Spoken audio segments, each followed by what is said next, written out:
Vas-y, OK, très bien. Du coup, je vais vous faire un talk sur, tout savoir sur l'IA locale, ou presque, parce que bon, il y a énormément de choses dans l'IA et l'IA locale, il y a aussi énormément de choses, donc en 20 minutes, ça va être compliqué. Mais je vais essayer de vous donner les bases, pour ceux qui ne les ont pas et peut-être même, partir un peu plus loin sur certains sujets pour, notamment coder avec de l'IA locale. Du coup, moi, c'est Adrien, je suis, développeur iOS, chez Madu Group. Parfait, ça marche. Donc déjà, petite question avant de commencer, qui a déjà utilisé de l'IA en local, sur son ordinateur? OK, donc un bon 60, donc j'espère, que je vais réussir à vous apprendre des choses, là-dessus et on verra.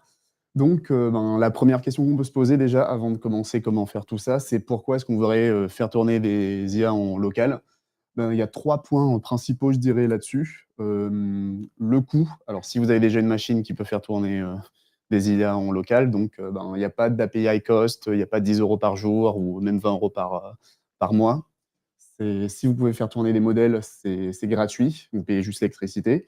Ça tourne hors ligne, donc ben, si vous êtes dans un avion ou quoi, vous avez envie de coder, vous avez plus l'habitude de coder, sans IA, ben, vous pouvez vous faire assister par, par une IA et un point plus important, pour plein de personnes qui bossent en entreprise surtout, mais parfois même au niveau individuel, c'est beaucoup plus privé, donc il y a pas de données qui sont envoyées sur des serveurs, utilisées dans des lawsuits, de grosses boîtes. Il y a pas de code entraîné, enfin, il y a pas de modèle entraîné sur votre code ou sur vos informations, donc il y a quand même des avantages qui sont, assez intéressants. Donc dans ce talk, je vais parler de ces choses-là en priorité, donc les paramètres, sur des différents modèles, donc comment faire différencier 2 modèles, on va dire. Les différents modèles et enfin les gros acteurs, en tout cas en local, qui valent le coup d'être utilisés. Une petite partie sur les benchmarks, juste pour, voir, ben, comment différencier, niveau performance, 2 modèles. Les applications que vous pouvez utiliser et une dernière partie sur, ben, comment coder avec. Parce que souvent, c'est comment les utiliser pour faire du chat, mais coder en local, ça demande un peu plus de configuration que juste du chat. À la fin, normalement, ben, pour ceux qui savent ce que ça veut dire ça, genre, vous allez rien apprendre, mais pour ceux qui savent pas, ben, à la fin, vous allez pouvoir un peu décrypter, tout ce qui est écrit ici. Donc c'est quoi GEMA? Ça veut dire quoi 4B, 8 bits, IT et tout ça. Donc vous allez pouvoir, comprendre ça. Je vais commencer par les paramètres. Donc premier paramètre à prendre en compte lorsqu'on va avoir un modèle, donc c'est la modalité. ChatGPT, c'est un modèle qui va être, par exemple, multimodal, donc il peut prendre des images, du texte, et plein de choses. Mais généralement, en modèles locaux LLM, où il y a 2 types, principaux. Il y a juste des modèles qui font de la génération de texte, donc je vais lui donner du texte en entrée, il va me pondre du texte, en sortie et les modèles multimodaux qui sont un peu plus intéressants, donc dans un cas de chatbot, je vais pouvoir mettre une image, une vidéo et du texte ou les 3 en même temps et il va du coup me donner une réponse, en texte. Là-dessus, je passe assez rapidement. L'un des gros points importants d'un modèle, local, ça va être sa taille. Vous avez sûrement peut-être déjà dû, voir, on a du 1B, 4B, 8B ou quoi, donc ça, c'est le nombre de milliards de paramètres du modèle. Plus c'est élevé, plus le modèle va être intelligent généralement. Donc sur du ChatGPT, on va être des modèles qui sont dans les 600 milliards. On n'a pas les infos, mais par exemple 695 milliards, ça va être un DeepSeek, R1. C'est des modèles qui vont être super intelligents, qui est proche de GPT, de Gemini, ou quoi, mais extrêmement difficiles à faire tourner sur une machine. Un modèle d'1 milliard, ça va tourner aux alentours d'1 giga, donc ça peut tourner sur quasiment n'importe quelle machine. Du 8 milliards, ça peut encore tourner sur des machines correctes. 32 milliards sur un bon MacBook avec, 32 gigas de RAM ou 64 gigas de RAM et ensuite, ben, quand on commence dans les 100 milliards, là, ça dépasse les centaines de gigas, en consommation mémoire, donc il faut des machines généralement spécialisées pour pouvoir, faire tourner ça, mais qui sont de plus en plus, faciles à obtenir. Mais donc il y a quand même un processus, qui s'appelle la quantisation qui permet de compresser ces modèles-là, parce qu'on a vu que c'est très difficile et généralement quand vous allez faire tourner un modèle en local, il va être, quantisé. Il y a, je dirais, bon, il y a plein de quantisations possibles, mais il y a les 3 plus connus. Donc le BF16, donc ça, c'est un peu le modèle pur, on va dire, dans sa taille, dans sa vraie taille. Peu de personnes utilisent ça. Lorsque vous allez tourner en local, il va être quantisé en 8 bits ou en 4 bits. Donc le modèle va être plus petit, par exemple, un modèle, qui va être en 4 bits en BF16 qui va faire 16 gigas. Le modèle, quantisé en 4 bits va peut-être faire 5 gigas, donc beaucoup plus facile à faire tourner sur une machine. Il perd un peu en intelligence, mais le trade-off est quand même correct, généralement, Et c'est pour ça que beaucoup de modèles qu'on va utiliser directement sur PC vont être quantisés parce que sinon BF16 c'est très compliqué de les tourner sans machine, spécialisée, la plupart du temps. Un autre point à connaître sur, les modèles locaux, ça va être le contexte window. ChatGPT, vous pouvez lui envoyer, 50 documents. Il aura un contexte window très élevé, donc c'est combien d'informations pour un peu ingérer, on va dire. Donc, et sur les modèles locaux, c'est plus limité généralement. La plupart des modèles jusqu'à maintenant, c'était 4096 tokens. Donc, bon, on va dire 4096 mots à peu près. Bon, c'est pas vraiment ça, mais on va faire l'approximation. Les modèles maintenant tournent plus vers du 128, 128K tokens, donc vous pouvez commencer à donner beaucoup plus d'informations et certains modèles qui montent à 1 million de tokens et d'autres modèles qui passent même à 10 millions, mais on va perdre en précision sur tout ce que tout ce que vous donnez. Et si vous ne respectez pas ça, souvent, ce que un modèle en local va faire, c'est qu'il va couper. En gros, donc vous allez perdre, par exemple, le début de tout le texte ou des documents que vous avez envoyés dessus. Une chose importante aussi à savoir pour, à différencier, c'est les types de modèles. Donc j'en ai mis tr il y en a plein, on va dire, mais j'en ai mis 3. Donc il y a les modèles Bayes. Donc là, c'est un modèle qui a été entraîné avec plein de data. Il a pas de spécialisation, spécifique. Donc le modèle, rarement on va utiliser des modèles Bayes pour du chat, par exemple, et notamment, on a des modèles Instruct que vous allez voir dans le nom. Ces modèles-là, ils ont été entraînés plus ou moins pour, vraiment faire du chat, donc de l'aller-retour de messages. Donc la plupart des modèles chat, ça va être de l'Instruct et par exemple, et vous avez les modèles codeurs qui vont être, eux, pas trop entraînés à faire du chat, mais plus à générer du code. Donc ils vont être plus intéressants à utiliser, pour du code. On va y revenir après, dans la suite de la présentation. Je vais maintenant vous montrer juste quelques modèles. Je pense que, bon, plein de gens ici ont sûrement déjà entendu, la plupart des modèles qui vont être ici. Donc, on a les classiques, on aura du Llama, du Gemma, Mistral qui est français. Tous ces fabricants de modèles-là ont plusieurs modèles, généralement. Les gros acteurs, ça va être Llama, Gemma. Donc Llama, c'est Meta, Gemma, Google, Mistral, Qwen et DeepSeek. Donc Qwen, c'est Alibaba et DeepSeek, on va dire c'est DeepSeek derrière. Donc modèle chinois, français et américain dessus. Donc chaque constructeur, ils ont plusieurs modèles. Je ne vais pas rentrer dans les détails sur les modèles parce qu'il y en a des millions en fait. Et le truc, c'est comment est-ce que je vais récupérer tous ces modèles-là, comment je peux trouver combien de modèles il y a, parce qu'il y en a des millions, comment les comparer. Donc, on a aussi une entreprise qui est assez locaux en France, Hugging Face. Donc, eux, ça va être un peu une sorte de hub qui va permettre de chercher des modèles, de les comparer, on va dire, et de pouvoir les télécharger. C'est vraiment comme un GitHub. Donc, quand vous allez sur Hugging Face, vous avez dans l'onglet modèles. Ils font beaucoup plus de choses que ça, mais pour cette presse, on va se focus là-dessus.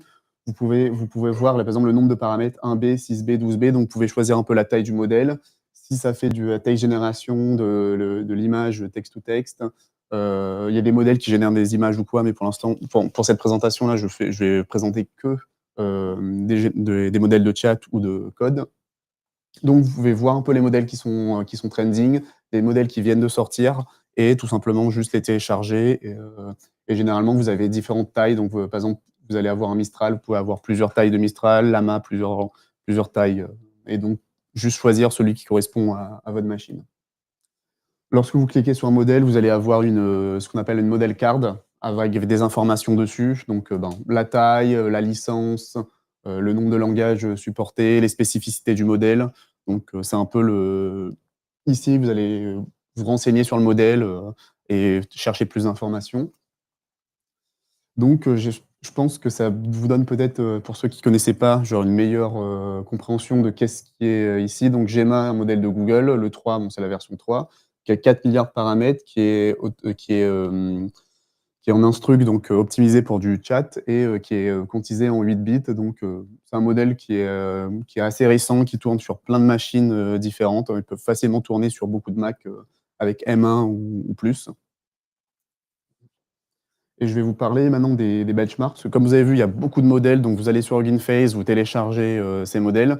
Mais qu'est-ce qui va vous dire je vais utiliser ce modèle-là ou plutôt ce modèle-là.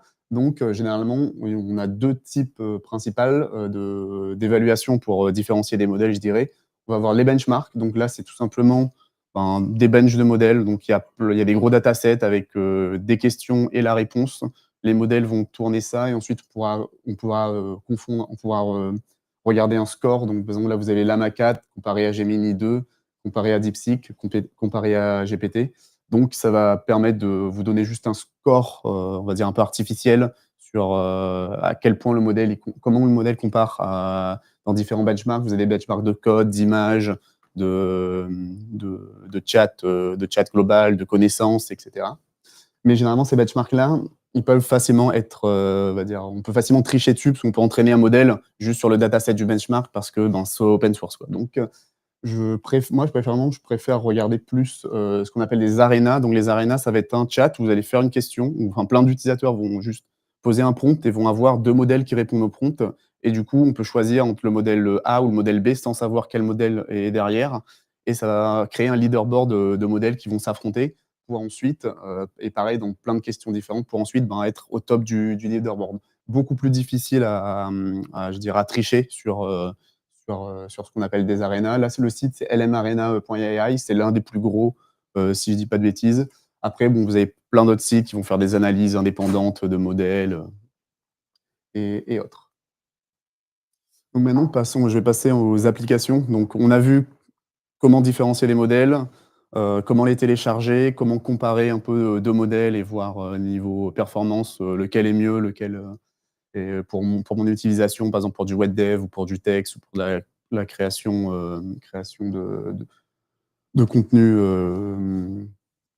enfin, pour une création de texte, par exemple, pour des articles ou quoi et comment on va faire, marcher ces modèles. Donc il y a énormément d'outils qui permettent. Les 3 plus gros, je dirais, ça va être Llama C++, VLLM et MLX. MLX qui va être spécifique à Apple pour les puces M1, enfin M1 et plus. Donc, ces outils-là sont extrêmement puissants, mais demandent quand même un peu de configuration, pour mettre en place. Sauf si vous avez des utilisations très spécifiques, vous pouvez utiliser ces outils-là et les brancher dans une stack de manière, très, précise. Mais généralement, pour un utilisateur un peu lambda qui veut juste avoir run un LLM et pas avoir tout configuré à la main, il va utiliser un outil qui s'appelle Ollama. Donc, Ollama, ça va tout gérer, le téléchargement du modèle, le loading, dans une sorte de serveur, dans une sorte d'environnement et dans un serveur, on va dire, et tout ça en une ligne de commande. Donc Ollama, vous avez un site web, vous pouvez juste télécharger en un bouton. Ensuite, vous choisissez juste un modèle dans leur site. Vous tapez juste Ollama run, par exemple Gemma 3 dans votre, terminal et c'est bon, vous pouvez parler avec le modèle dans le terminal. Du coup, c'est extrêmement rapide. En 3 clics, vous avez un modèle qui tourne, en local. Le problème, c'est que bon, le terminal, c'est pas le meilleur endroit pour pour parler avec un modèle, comme ça, surtout si vous voulez envoyer des images ou quoi, ça devient, bon, tout de suite beaucoup plus compliqué.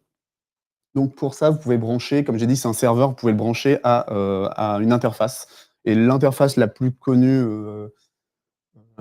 actuellement, c'est OpenWebUI. Donc ça va juste être vous allez lancer Ollama, ça va lancer un serveur qui tourne en background sur votre PC et ensuite vous allez juste pouvoir, configurer avec Python OpenWebUI. Ça va vous ouvrir une interface à la ChatGPT la plus classique, possible. J'ai pas besoin de vous expliquer comment ça marche. Vous pouvez envoyer des images, vous pouvez parler avec, vous avez votre, liste de conversations, qui reste. Vous avez même des previews lorsque vous demandez de faire du HTML ou certains types de code. Donc c'est très customisable, c'est open source. C'est pareil, c'est assez facile à setup. Et si vous voulez quelque chose d'encore plus simple, on va dire, entre le Ollama et la configuration d'OpenWebUI, vous avez un outil qui s'appelle LM Studio. Donc LM Studio, ça va être une application qui regroupe tout ça. C'est moins configurable pour le coup, mais c'est encore plus simple d'utilisation. Là, vous téléchargez juste l'application, vous avez, un écran pour choisir le modèle que vous voulez avec, on va dire un staff pick qui va vous mettre directement les modèles trending, qui vont vous donner les infos sur quel modèle utiliser pour du code ou quoi. Et une chose qui est assez intéressante, c'est ça va détecter aussi les capacités de votre machine et du coup, vous recommandez la quantisation pour tel modèle et et si votre machine peut tourner le modèle ou pas, quoi. Par exemple, si vous avez un modèle qui fait 60 gigas de RAM et vous avez que 16 gigas de RAM, il va vous dire: «Le modèle là pourra pas tourner, ça sert à rien de le télécharger». Et sinon, encore une fois, c'est un chatbot, une interface de chat, classique, mais là, tout shippé dans une seule application. Et ces applications-là vont se baser sur, les outils que j'ai montrés avant, Llama C++ et MLX, pour, faire tourner le modèle, de manière optimisée sur votre ordinateur. Donc maintenant, on peut passer à la partie pour, coder, parce que c'est quand même Dev with AI la présentation. Donc, le chatbot, c'est sympa, mais coder avec, c'est mieux. Donc il y a plein d'outils pour coder. Donc Cursor, je pense que vous connaissez. Cline, on a eu une démo. Pour coder en local, du coup, Cursor, ils ont pas trop envie de mettre, des options pour pouvoir coder en local, parce qu'ils veulent que vous payiez l'API, l'API Cursor à la subscription. Et vous avez 2 outils, actuellement, donc Z, c'est après Windsurf, c'est un peu le 3e plus gros coding editor. Donc vous pouvez brancher sur Z, vous pouvez brancher, du Anthropic, du OpenAI ou quoi, mais vous pouvez aussi directement configurer des modèles en locaux, ou Void, qui est un peu plus récent, encore en bêta, et qui là se focus plus sur, des modèles, locaux. Et moi, dans cette presse, je vais vous montrer aucun des 2. On va passer sur, VS Code, parce que je pense j'utilise pas vraiment VS Code, mais beaucoup de développeurs utilisent, VS Code. Je pense que c'est un peu l'éditeur le plus utilisé sûrement au monde, avec une extension, donc, un peu à la Cline, où du coup, ça va, augmenter VS Code pour vous permettre d'avoir un chatbot à l'intérieur, et un chatbot avec, une configuration de modèle, local. Donc, comme j'ai dit, c'est une extension, toute bête. Donc là, vous avez la page de l'extension. À droite, donc en fait, mon petit, tips, vous pouvez prendre, quand vous ajoutez l'extension, vous pouvez le prendre et envoyer ça à droite. Comme ça fait comme Cursor, et vous n'avez pas le chatbot à gauche. Et vu que c'est une extension VS Code, en fait, si vous voulez utiliser ça avec Cursor, vous pouvez aussi, l'utiliser en tandem, avec Cursor, quoi. Donc c'est assez flexible. Je pense que tout le monde peut ajouter dans son workflow. À quoi ça ressemble? Donc comme j'ai dit, ça va être juste une barre, à droite. Donc, vous pouvez utiliser des modèles locaux, mais aussi des modèles, sur Cloud, donc Anthropic. Vous pouvez remettre votre clé d'API ou quoi. C'est très customisable. C'est une chat bar, classique là-dessus. Vous avez, plein de configurations qui peuvent être possibles. Comme j'ai dit, plusieurs providers disponibles. Vous pouvez passer de la documentation pour lui donner ça en contexte. Vous avez un chat, vous avez de l'autocomplétion directement, ça va vous rajouter de l'autocomplétion avec des modèles qui tournent en locaux. Vous avez un mode agent, qui fonctionne aussi. Vous pouvez donner des rules, donc, comme un cursor rules, pour le LLM, respecte, tout ça. Et ça ressemble un peu à ça quand ça tourne. Donc, là, c'est en mode chat. Donc, j'ai configuré un modèle en local, je pose une question, je mets mon fichier en contexte. Ça va me proposer l'échange, et je peux juste appuyer sur apply pour, écrire ça dans mon code. Et ça marche aussi en mode, agent, aussi. Alors le mode agent, il va être, spécifique à certains modèles, en gros des modèles qui vont pouvoir, utiliser des outils, parce que du coup, l'agent, il va faire plein d'allers-retours avec des outils qu'on lui donne. Vous avez Mistral qui a justement, très récemment, quand je faisais le stock, sorti un modèle, de code spécifique pour tout ce qui est agentique, donc qui est très, qui sait utiliser, qui va savoir utiliser les outils, et qui est focus sur du code, pour bosser pour travailler avec des workflows d'agents, comme ça. Donc je vais faire une petite démo, si tout fonctionne, j'espère. 1re démo, ça va être LM Studio. Donc, comme vous pouvez voir, c'est juste un chat classique. Vous pouvez, facilement accéder à l'explorer de modèles et regarder, les différents modèles, si vous pouvez tourner le modèle, ou pas. Donc vous avez différentes tailles de modèles, comme je vous ai dit, donc, des modèles, le modèle peut être trop gros ou quoi. 2e chose, c'était OpenWebUI, donc je repasse rapidement dessus. Là encore, il y a Ollama qui tourne par derrière, donc qui va être dans menu bar. Ici, vous avez juste à ouvrir l'application, Ollama, et vous ouvrez OpenWebUI et ça fonctionne directement. Vous pouvez même changer de modèle sans passer par la ligne de commande pour directement, chatter avec, le modèle que vous voulez. Et pour la partie code, donc, là, c'est un peu plus intéressant. On va être dans VS Code. J'ai Continue, qui est à droite, et sur Continue, je vais sélectionner, différents modèles. Donc en fait, Continue, ce que vous pouvez faire, c'est vous pouvez passer différents modèles pour différentes tâches. C'est un peu comme les différents modes. Donc vous avez le mode chat, vous avez le mode autocomplète qui va se passer directement qui va être de l'autocomplétion. Vous avez le mode edit qui va éditer votre code, le mode apply qui va être quand vous avez le bouton apply qui va apply le code d'un modèle. Donc vous pouvez sélectionner différents modèles pour, différentes tâches et lorsque vous avez un modèle qui supporte le tool use, donc par exemple la Devstral, 24 milliards. Alors je vais juste vous montrer Devstral, c'est donc le modèle où je vous ai parlé, nouveau modèle agent de Mistral. On peut voir ici sur Ollama qu'il a il y a une petite info qui dit Tools, donc celui-là va fonctionner en mode agent. Donc quand je serai ici, je peux tout simplement sélectionner le mode agent et je peux commencer à prompter et ça va fonctionner comme un mode agent de cursor, mais en local. Alors je vais tenter quelque chose vu que j'ai pas le dernier MacBook, ça peut être un peu lent, mais on va tenter quand même. Hem,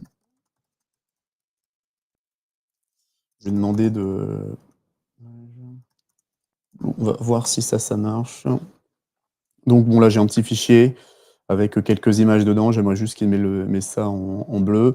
Je sais pas si on voit bien à l'écran là, ça tourne du coup, il y a une sorte de shimmer autour de ça et en mode agent, donc le modèle peut vraiment, lire le code, faire les edits, même run, du coup, là, vu que c'est un projet iOS, il va pas pouvoir le run, mais si c'est un projet web ou quoi et que, VS Code est bien configuré, il pourra run le modèle. Si ça build pas, du coup, repasser sur son code et continuer. Donc vraiment comme un mode agent, comme l'agent de Cursor, si, pour ceux qui connaissent. Bon, pour le coup, c'est un peu lent, j'ai pas le dernier MacBook et du coup, le modèle de Mistral, il est vraiment bien, mais il est quand même un petit peu il est à 24 milliards de paramètres, donc il est quand même, pour le MacBook que j'ai, c'est un peu difficile, ça marche, mais ça va être lent, en fait. J'ai 32 gigas, je crois, mais là, c'est plus le processeur qui est un M1, qui date d'à peu près 4 ans. Sur les M4, si vous avez enfin, sur les M4 ou les M3, c'est quand même un peu plus rapide.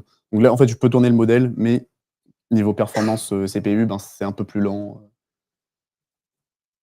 Bon, je pense que je vais juste, cancel parce que ça prend tout le temps. Alors, on attend encore 2 minutes. Je sais pas si on a le temps, Greg. Ouais, du coup, ça tombe bien parce qu'en vrai, alors ça fait pas laguer le PC puisque évidemment, quand ça tourne ça tombe bien parce qu'on va repasser à ChatGPT et enfin OpenAI, Anthropic et Gemini ou les gros modèles. Ces modèles-là, ils ont quand même des avantages.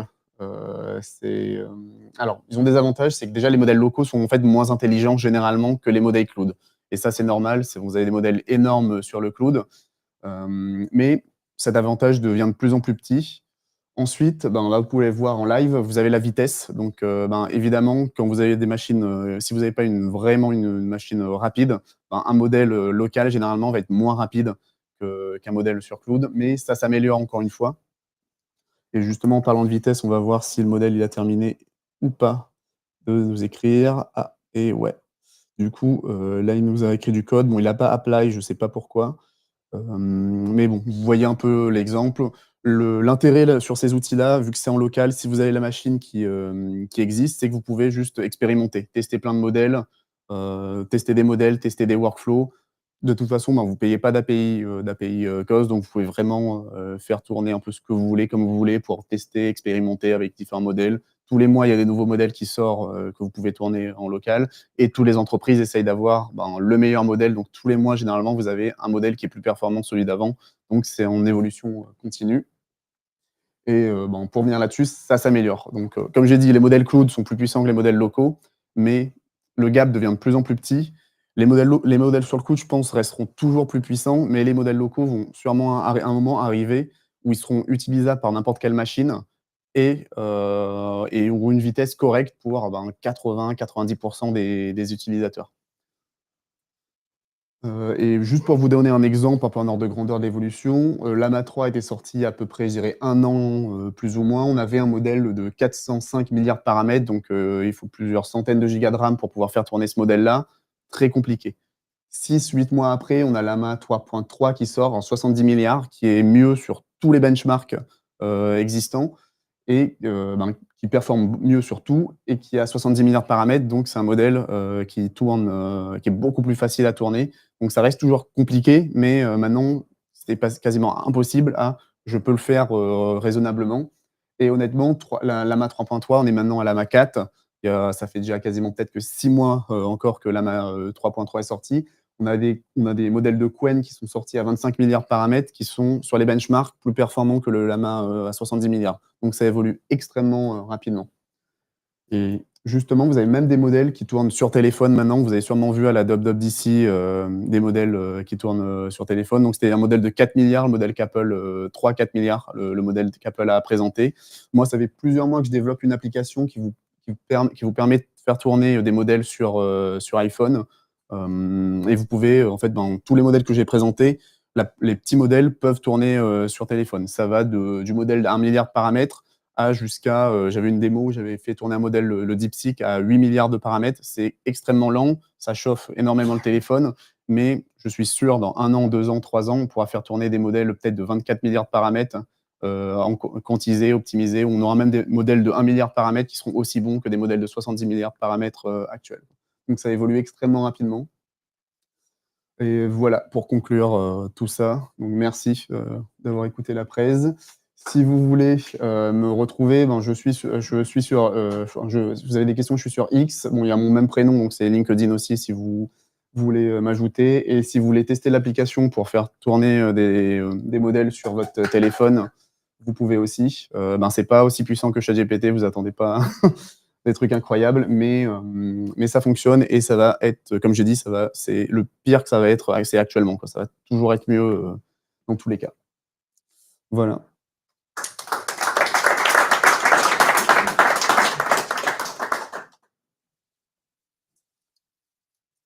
Il y a des questions du coup. Est-ce qu'il y a des questions? Ouais. Oui. Merci pour la présentation. Moi, j'ai une première question du coup sur les modèles qui sont utilisés en local. Est-ce qu'aujourd'hui, ils peuvent être connectés à des outils en MCP?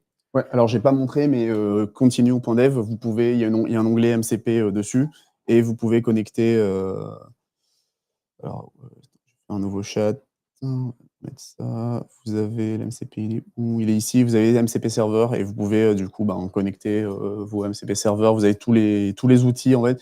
C'est vraiment comme c'est vraiment continue.dev, c'est extrêmement mature. C'est comme votre cursor, sauf que ça, vous allez pouvoir configurer beaucoup de providers et des modèles locaux du coup.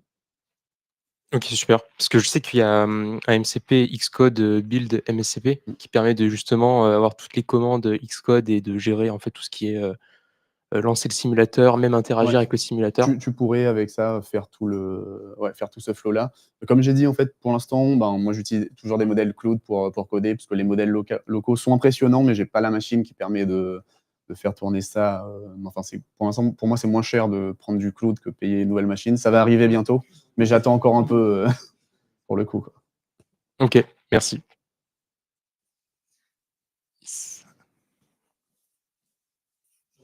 Pour dire que j'ai pas récemment fait un shameless promo à la Sur Connection cette année, on aura un talk spécifique sur effectivement l'usage des outils hors Xcode, notamment aidés par l'IA. Du coup, VS Code avec Claude et tout ça. Et effectivement, comme ça. Et tu as parlé de ton propre usage en local ou plutôt en cloud. J'ai l'impression que quelle que soit la situation, c'est des modèles qui vont être toujours plus longs et les benchmarks sont impressionnants, mais sont toujours moins bons que le benchmark cloud. Donc, une question, est-ce que tu connais quelqu'un qui utilise vraiment des modèles en local pour coder et est-ce que ces personnes sont satisfaites ou elles subissent les contraintes? Alors personnellement, je ne connais pas de personnes qui utilisent directement. Je sais qu'il y a toute une communauté autour des local LM. Pour l'instant, enfin, généralement, les gens qui utilisent vraiment ça, c'est des personnes qui vont mettre beaucoup d'argent dans des machines énormes pour faire tourner les gros modèles. Et si tu prends un DeepSeek, si tu as 10 000 $ à mettre dans une machine pour un DeepSeek, c'est aussi puissant que du GPT.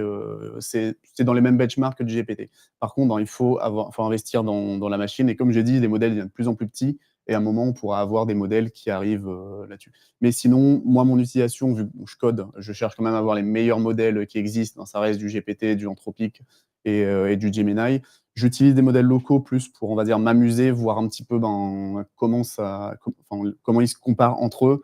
comment il compare avec, des modèles Claude, mais notamment le DevStrat, je l'ai utilisé un petit peu. Ça prend du temps, donc j'ai pas vraiment bossé avec, mais il m'a beaucoup impressionné, où il m'a sorti des outputs mieux que Anthropic sur du Swift, en tout cas, genre, dans mes use cases. Donc, je vais bientôt changer de Mac, où j'aimerais pouvoir du coup le faire tourner, on va dire de manière utilisable, mais le DevStral de Mistral, honnêtement, m'a vraiment impressionné niveau performance et niveau génération de code spécifique sur du Swift pour mon use case. Est-ce qu'on a une autre question? Yes. Moi, j'ai pas une question, mais j'ai un peu une réponse à toi. On a fait aussi beaucoup d'expérimentation là-dessus. Et en local, on a vraiment, enfin, on n'est pas arrivé à avoir une utilisation efficace. Aussi, on a la limitation des modèles, puisqu'on peut faire tourner en local que des modèles de type ouvert. Et donc, ces modèles de type ouvert aussi par rapport à la qualité. Par exemple, le apply, moi, j'arrive pas à le faire marcher si je mets pas sonné ou ce type de modèle, quoi. Donc, si je mets du DeepSeek, le apply, il n'arrive pas à faire le merge correctement, quoi, par exemple. Donc, généralement, j'ai trouvé que changer de modèle en les différents modes, c'est pas forcément top, parce qu'en fait, un modèle va répondre de manière différente. Donc, j'ai trouvé que c'est mieux de mettre le edit, le apply et le chat, mettre sur le même modèle et juste changer le modèle d'autocomplétion dans le cas spécifique de continue. Là, on avait le même modèle, quoi. Oui, Moi, c'était un Python, alors ça dépend peut-être des langages, mais bon, il n'y arrivait pas. Donc, le fait que le merge ne marche pas, bon, le apply ne marche pas, ça complique ça ralentit énormément le flux, quoi. Oui. Au-delà du fait qu'après, les machines développeurs, tout le monde n'a pas enfin, on avait essayé avec des grosses machines, mais malgré tout, c'est lent. Ça chauffait beaucoup. Donc, c'est vrai qu'actuellement, je pense que c'est pas dans un usage professionnel, on n'y est pas. Sachant qu'il y a un an, on n'osait même pas les lancer. Maintenant, on ose les lancer. C'est pour Donc, ça, dans un an, dans un mois, mois, dans un ça an, on peut être et ce que positif. beaucoup de personnes font pour revenir un peu à ce que j'ai dit tout à l'heure, généralement, alors il y a des personnes qui veulent avoir les machines qui peuvent tourner directement en local, mais tu as beaucoup de personnes qui ont un use case beaucoup plus réaliste, qui vont faire une machine pour le tourner et utiliser ça comme un peu une sorte de serveur personnel. Et du coup, juste hoster un gros modèle dessus et l'utiliser avec une API. Ça demande un peu plus de configuration, généralement, les use cases comme ça, mais c'est plus utilisable, puisque du coup, quand tu vas coder, tu n'as pas le modèle qui va utiliser 100% de ton GPU lorsque tu veux coder, mais tu as une machine dédiée, une sorte de home server qui va te servir le modèle, et c'est beaucoup plus utilisable dans un use case comme ça. Est-ce qu'on a une dernière question? Yes. Je voulais savoir si tu avais testé MLC LLM. MLC underscore LLM, c'est un framework pour l'inférence en local. C'est un peu comme, disons, un peu comme un Ollama, si tu veux. Et c'est assez bluffant sur les performances. Mais c'est relativement peu connu. Du coup, moi, j'ai juste compilé en local, j'ai vu que ça marche, j'ai vu que sur un truc base, c'est assez bluffant au niveau des tokens par seconde. Mais après, voilà, j'ai pas. Voilà. J'ai pas essayé ce framework-là d'inférence. Après, niveau performance, il n'y a pas vraiment de magie. Même quand je vais comparer du Llama C++, qui est écrit en C++, et du MLX, qui est optimisé pour les puces Mac, au maximum, on va gagner 20% de performance. Et souvent, quand tu vas avoir des modèles qui vont être beaucoup plus rapides que ce qui existe, ils vont utiliser des techniques d'optimisation qui vont réduire en fait la qualité de l'output du modèle, quoi. C'était un peu comme le chat où récemment, enfin, ils avaient montré, Mistral avec le chat, ils avaient fait de la pub sur le modèle qui répondait extrêmement rapidement. Alors oui, ils ont fait un modèle à 1000 tokens par seconde, mais c'était pas au niveau de ChatGPT, quoi. Ils ont essayé de comparer les deux un peu en pub. C'est plus rapide que ChatGPT, mais la qualité de l'output est pas similaire. Merci Darien. Merci.